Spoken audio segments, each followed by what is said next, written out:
One of the greatest obstacles to crafting health and wellness is identifying and controlling inflammation. It's at the core of all complex and chronic diseases, and it's the driving mechanism that underlies the most common symptoms that people like you struggle to overcome. Join us as we explore cutting-edge science and research to give you the information and tools you need to create the quality of life you want and deserve. And now, here is the host of Inflammation Nation, Dr. Stephen Noseworthy.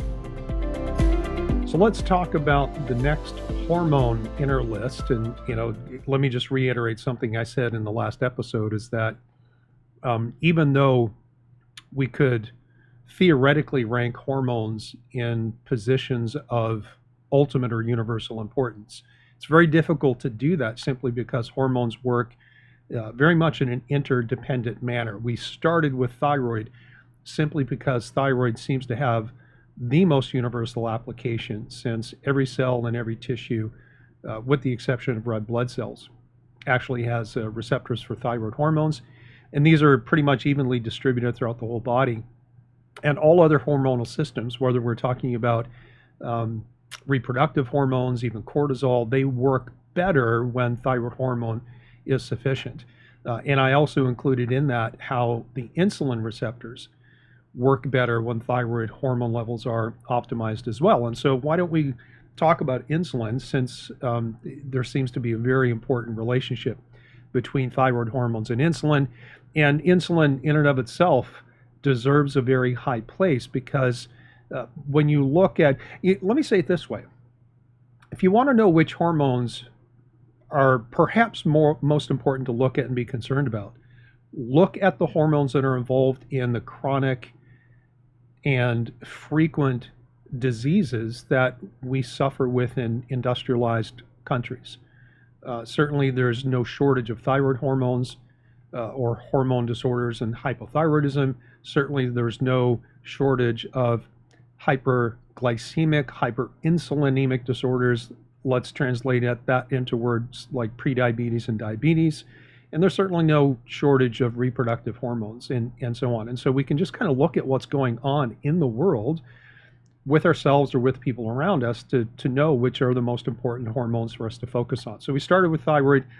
Let's talk about insulin. In fact, what I'm going to do, I'm just going to read the abstract or a portion of the abstract of a paper that was just published by the International Journal of Molecular Science last year. It was June of 2021, I think it was, because they have a very succinct description of insulin, what it is, what it does, and then we'll talk about some of the nuances that don't necessarily get captured in like a single review article, but are important more on a clinical basis or a practical basis if you're just a regular healthcare consumer and you're not a practitioner yourself.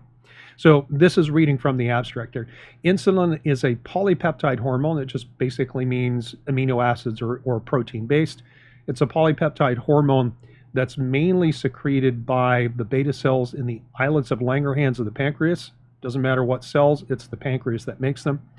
The hormone potentially coordinates with glucagon, it's another hormone we'll end up talking about, to modulate blood sugar or blood glucose levels. And insulin acts via an anabolic pathway. Anabolic just simply means building up and storing things, while glucagon performs catabolic functions. Another word to say is breaking down. And in fact, and this is my commentary here, I'm not reading from the abstract, when you look at the action of a hormone like insulin, it's probably best to be put into the context of alternating pairs. That's not the right phrase. Antagonistic pairs.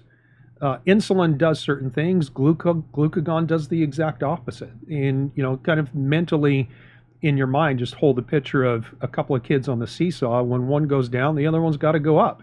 And insulin and glucagon coordinate function together. Interestingly, they're both made by the pancreas. They're just made by different cells. Beta cells make insulin. Alpha cells make glucagon. Not that means much to just a regular healthcare consumer. That's just the physiology and the anatomy. But it's important to note that they do opposite things. Insulin is something that allows you to store nutrients and build up tissues. And glucagon does the exact opposite. It liberates things, it breaks things down so we can utilize them. And when these hormones get out of balance and they are discoordinated, which is very easy to do with diet and lifestyles that don't support normal hormonal balance. Obviously, there's some genetic variations here as well that make some people more predisposed to things like insulin resistance or high blood sugar, high insulin levels. But nevertheless, it's best to look at these things as antagonistic peers. One guy does one thing, the other guy does the opposite, and the net function is really a reflection of how these two things are either going up or going down in relationship to each other. Now, I said that as if those two hormones work against each other in isolation, but as we already know, there's an impact of thyroid hormone sufficiency on insulin receptor sensitivity, and so we can't ignore the fact that other hormones have impacts on how these two are playing with each other and how that dance ultimately plays out. Let me get back to the abstract.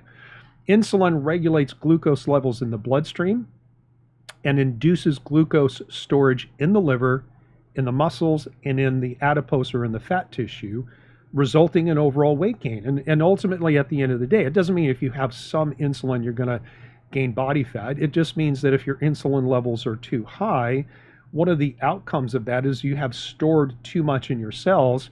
And we can see that most obviously in the accumulation of body fat, right? And this is one of the outcomes of hyperinsulinemia or having high insulin levels, things that are inappropriate. Is that people tend to lay down body fat. And as we'll talk about just in a minute, not only does high insulin result in an increase in body fat storage or accumulation, it can induce the growth of fat cells, the number of fat cells that you have, and it can shut down your body's ability to burn body fat. And so the net result is, hey, I get fatter, I get more fat tissue, and I can't lose weight because your insulin levels are too high. I mean, that's ultimately probably the easiest way to summarize the outcome of having poorly controlled insulin. It's just very simply, you store a whole bunch of stuff and it doesn't go away. And that usually results in accumulated body fat. Again, back to the abstract. The modulation of a wide range of physiological processes by insulin makes its synthesis and levels critical in the onset and progression of several chronic diseases. And this is, extremely well known. It's extremely well described in the medical literature. We encounter it in clinical practice all the time. You probably know people who have high insulin, high blood sugar type problems, although you might not understand them as being high insulin. But what we do know is that hyperinsulinemia, having a high insulin level, old naturopathic principles with drives things like inflammatory conditions, right? Insulin itself is a pro-inflammatory compound, and when people have more insulin, it activates inflammatory pathways in the body, so that in general, people with higher insulin have more inflammation than if we could get their insulin down to a reasonable level. We'll talk about what that is towards the end of this little discussion. At the end of this course, you'll know more about your gut. So not only does high insulin cause the accumulation of body tissue, most notably fat tissue. You can check it out at my website. Not only does insulin that's increase body fat, it suppresses lipolysis, or the ability to break down body fat and use it for fuel, and so it really kind of prevents weight loss. Even so, when you're in a hypocaloric state and you're exercising all the time, it doesn't really matter. If your insulin's not under control, you're not going to lose weight. It's physiologically very difficult to do that. But the inflammatory cascade that comes out of having high insulin and high blood sugar is systemic, and that tends to promote degeneration or dysregulation of functions in other areas of the body, particularly areas where you have other challenges or maybe where you are genetically predisposed to having problems. So for example, if I am genetically predisposed to having heart disease and I don't control my insulin, then the probability of heart disease happening in my lifetime increases the longer I have high insulin levels. If I am genetically predisposed to having something like a neurodegenerative condition like Alzheimer's or some other form of dementia, then the longer I go with high insulin levels, the more my brain degenerates and deteriorates. I mean, it's even to the point now where research for the last decade or so has actually described Alzheimer's disease as type 3 diabetes. Basically, they say this is diabetes of the brain. That's how tightly interlinked these systems and these mechanisms are. Let me give you two more statements from the abstract, and then we'll try to flesh this out just a little bit more over the next 5 minutes or so. The major purpose of insulin is to regulate the body's energy supply by balancing micronutrient levels during the fed state, meaning after you eat, insulin helps you take the nutrients from your foods and get it into your tissues. And then finally, insulin is critical for transporting intracellular glucose to insulin-dependent cells and tissues such as the liver, the muscle, and the adipose tissue. In fact, when we look at all the cells that require or use glucose as an energy substrate, we take glucose in, it gets into our cells, we use that to make energy. The heaviest consumers, if you will, of glucose and therefore energy and energy production are liver, muscle, adipose tissue or fat tissue, and the brain. In fact, the brain, even though it's a relatively light and small organ, can consume up to 30% of your glucose in terms of serving its energy needs. But for the most part, let's kind of leave the brain off to the side for the moment. For the most part, when we talk about insulin's activity, we talk about the impact on the liver and on the muscle and on adipose tissue. And so let me just tell you a couple of things about that. I've already kind of given you just a little bit of an overview of what happens with fat tissues, but let me talk just a little bit about the impact of insulin on the liver. Well, actually, let me back up. And let me just mention this, is that we talked about how the pancreas, the the beta cells of the pancreas secrete insulin. Well, what's the trigger for that? Trigger for that is eating food, but most particularly eating carbohydrates. When you look at the studies in the medical literature that look at the insulin response to different macronutrients like protein, fat, and carbohydrates, there is an insulin response to protein and to fat, but it's very minimal, particularly if you combine those together. And interestingly enough, when you look out in nature and you look at protein sources, you always see protein and fat together, even though you might choose to, say eat lean meats. Maybe you eat a chicken breast instead of dark meat, or maybe you choose lean steaks that don't have a lot of fat and marbling. Nevertheless, there are no natural protein sources out there, particularly animal proteins, that are devoid of fat. And so you always see fat and protein together, which when you consume those, let's say you sit down and you have a 6-ounce ribeye or something, you're not going to get much of an insulin response from that, which might be a clue as to one of the ways that we control insulin is by modifying our diet, de-emphasizing things like carbohydrates, particularly the ones that spike your insulin, and opt for increasing the consumption of proteins and fats, obviously healthy ones. But getting back to this idea of how we eat food and it causes insulin to go up, it really only happens when carbohydrates are in the equation. Now, to go one level deeper in that, is we can divide carbohydrates into high glycemic foods and low glycemic foods. And what that means is that we can rank foods as to how quickly and how high they can spike our glucose and our insulin. So for example, things like table sugar rank very high on what we call the glycemic index. Meaning if I consume something that has sugar in it, or heaven forbid, I just take a tablespoon of sugar and pop it in my mouth, I'm going to very quickly spike my blood sugar and spike my insulin. And you can imagine that if I eat a lot of sugar and sugary type foods consistently throughout the day, then I'm constantly getting blood sugar spikes. I'm constantly getting high insulin. And that hyperinsulinemia is going to have an impact on my body. It's going to have me store things, excess energy, calories, get stored as body fat. There's impact on how my liver stores energy as a fuel supply. There's impact on my muscles in terms of protein synthesis. But ultimately, at the end of the day, what we end up with is more body fat, more inflammation, and the promotion of things like high blood sugar states, perhaps leading to things like type 2 diabetes. And the inflammatory cascade, which goes systemic, then promotes chronic degenerative diseases. Most importantly, it's going to be whatever you're genetically predisposed to or what you already have.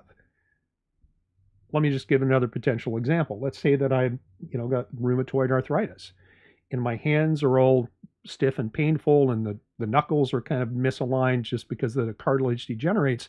If I go to a crap diet and I'm eating sugar all the time and I get chronically inflamed and my high insulin go, or my insulin levels go up, my rheumatoid arthritis will get worse. And so you can see that, I guess subconsciously I'm trying to rank these hormones in terms of metabolic importance, and we're starting with things that have global impacts. When your insulin levels are not under control, everything can hit the fan. That's the problem. Everything can hit the fan. So how do you kind of manipulate your diet to reduce your insulin levels? Well, the first thing is to control carbohydrate intake, and also to control the total number of calories that you're consuming.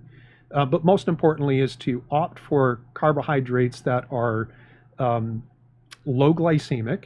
And you can just go to Google and type in glycemic index, and you'll get any number of websites that will tell you, here's a list of foods, here's the glycemic index. Basically, anything that has a glycemic index of, say, 55 or below is considered low glycemic, and then there's kind of a moderate list, and then there's a high glycemic food. You want to stay away from the high and the moderate stuff, and you want to stick with carbohydrate sources that are on the low glycemic end, which for the most part is going to include things that have more fiber in them that slows down or blunts the blood sugar impact as well as the insulin impact on your body. So as a general rule, if you're trying to reduce your insulin, step number one is reduce your carbohydrate intake and make better choices. Get rid of the starches, get rid of the grains, get rid of the high spiking or the high glycemic index foods that are going to spike your blood sugar and spike your insulin. And your body's going to shift and change its insulin level as a result of that. All right, let me make a couple of final comments on some of the impacts of liver and muscle and fatty acids, or adipose tissue or fat tissue. So in the liver, when you eat and your blood sugar spikes, your pancreas goes, okay, there's a lot of blood sugar here. This is not necessarily good. Let's take that, let's make insulin, and with the action of insulin, we're going to take the glucose now that's in the bloodstream, and we're going to put it into our cells. And so as it relates to the liver, what insulin promotes is the formation of what's called glycogen. And glycogen is just essentially stored glucose. Think of glucose or blood sugar floating around in your bloodstream.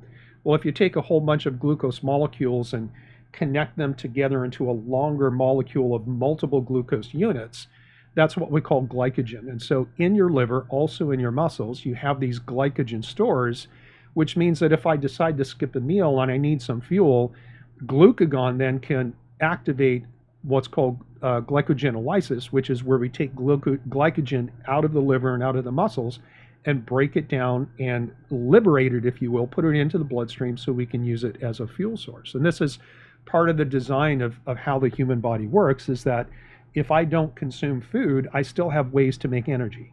And that's a whole different conversation, because we can talk about gluconeogenesis and all this kind of stuff. But the bottom line is this.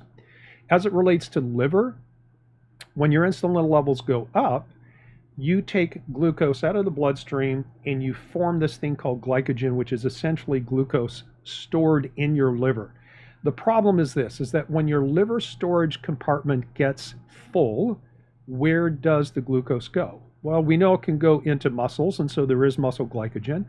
But here's the deal. If your liver glycogen storage is full, if your muscle glycogen storage is full, any excess carbohydrate intake, any excess glucose, then gets converted into triglycerides, which then gets converted into body fat, which is why it's so important to control your carbohydrate intake.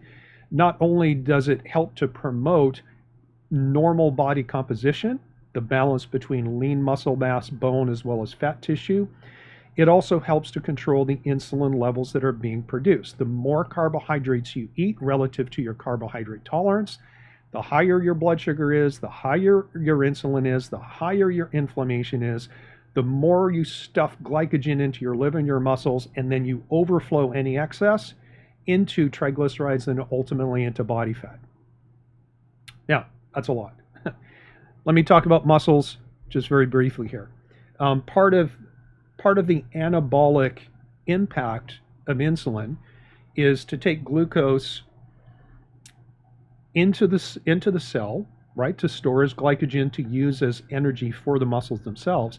But part of that process, when that insulin system gets activated in the muscle tissue, also what we see are amino acids going into the muscle. And what are amino acids? They come from protein, from dietary protein, but in our body, amino acids are the building blocks of our skeletal muscle or any protein type structure.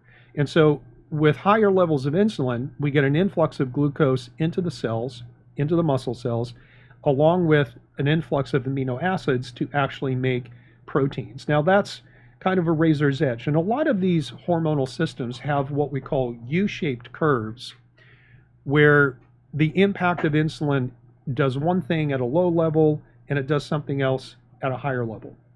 And that's very characteristic of a lot of the different compounds that are in the human body. It doesn't mean that the more insulin you have, the more muscle you'll make. It doesn't work that way. What ends up happening, though, is the more insulin you have, if you fill up your storage compartments in your skeletal muscle, then any excess then begins to spill over. And we're kind of back to the same place that we were when we talked about the impact of insulin on the liver. When you fill up your glycogen storage in the muscle and or the liver, everything spills over, and now we start to lay down body fat and we shut down our body's ability to break it down and start becoming lean again. And that ultimately is also the third impact of high insulin on fat cells. And I mentioned this in the very beginning of this episode, is that not only do we run into problems of, hey, we've totally filled up our glycogen storage in other places. The third option now is to increase the amount of fat stored in body tissue. But what happens with high insulin levels is that the fat tissue does two or three things consistently. Number one, the fat cells you have store more fat so they get bigger. Number two, it can trigger a process where you actually make new fat cells to handle the excess calorie load and the impact of insulin as well. Number three, and by the way, that process is called lipogenesis, that's making fat. So either expanding your existing fat cells or making more fat cells, or a combination of both. But insulin inhibits lipolysis, or the lipolytic pathway, which means we can take the fat inside our fat cells, break it down, put it into the bloodstream, where it then acts as a fuel source. And then ultimately at the end, under the influence of insulin, fat cells become hormonally and immunologically active. There are a class of compounds called adipokines, and there are different types of adipokines, many of which are classified as pro-inflammatory compounds. And so what ends up happening in the hyperinsulinemic state is that your fat cells become hormonally and immunologically active, promoting inflammation, which then adds to the inflammatory load. So you get a double whammy. You get the systemic inflammation that comes from the high insulin, and then you get a fat-based system, your adipose system, which now becomes hormonally and immunologically active, and it promotes even more inflammation. So let's talk about, and we'll wind up with this. How do you know if your insulin is okay?